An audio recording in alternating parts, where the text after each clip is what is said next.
move ahead with the IMF program. And we said from day one that if government exempted pensioners, they could still make the 80% and move ahead.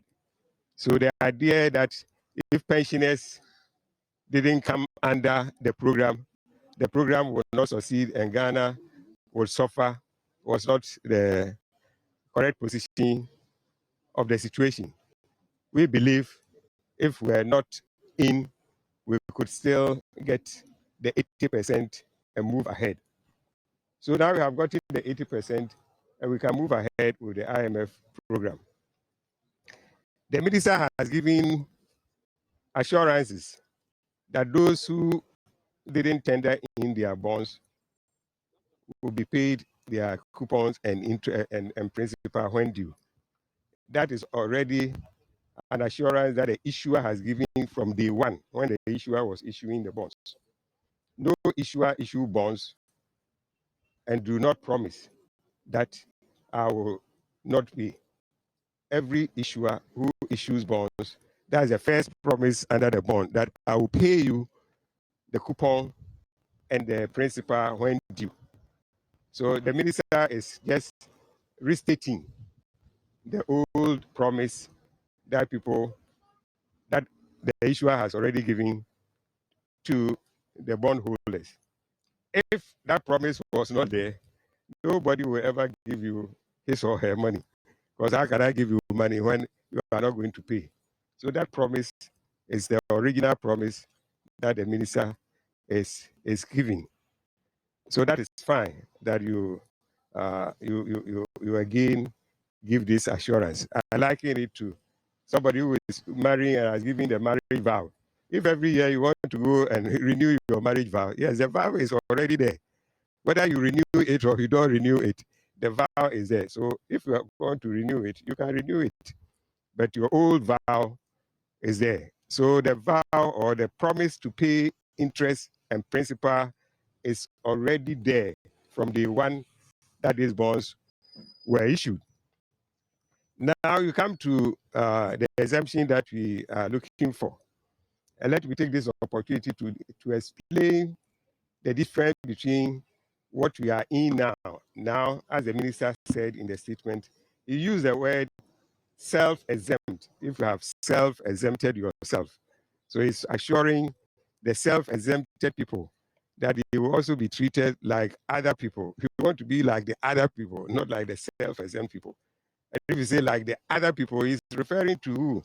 Those that has been exempted, the bond, the pension funds, and the teachers fund or whatever, the medical people's fund. But we are in the self-exempt group. We didn't want to be self-exempt. Self-exempt is by default. If you don't tender in your bond, you have self-exempted yourself. You have exempted yourself.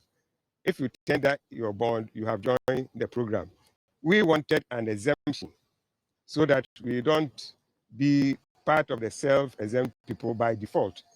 But because the minister still has not exempted us, we are now part of that group that we call self-exempt. That is not we want. We wanted to be self-exempt, and we are still fighting. We want to be exempted, and we are still fighting to be exempted. Now, the difference between exemption, the issuer exemption, and the self-exemption. If any issuer of any security is having problems and he wants to restructure the securities, and he tells you that for you, your bonds that you are holding, it is not part of the bonds or the loans I cannot pay. I may not be able to pay. So for you, don't come here. Rest. Yours is not part of the bonds I think I will have problem paying. So you, the loans that I have taken from you, I'll continue to do as I'm doing. There's no challenge whatsoever handling the loans I have taken from you. What I am restructuring are the loans that I may find difficult paying. And that is why I'm restructuring that side. So from day one, there is a difference. When the man say, the issuer say, you are exempted. Go home, go and rest. If you like, don't even read anything about debt domestic exchange because you are not part of it. But the others, I may have some challenges paying. That is why I'm exempting. So from day one, there's difference between the two groups. If you move forward, when the time comes and because the issuer has some impairment in its income generation ability, he is unable to pay. Those who were exempted, when they are talking to the issuer, what they will ask the issuer, you told us we are not part of these problems that you are having, paying coupons and whatever. That's why you exempted us. You didn't bring us in. You've said we are not part. Why haven't you given us our principal or our coupon?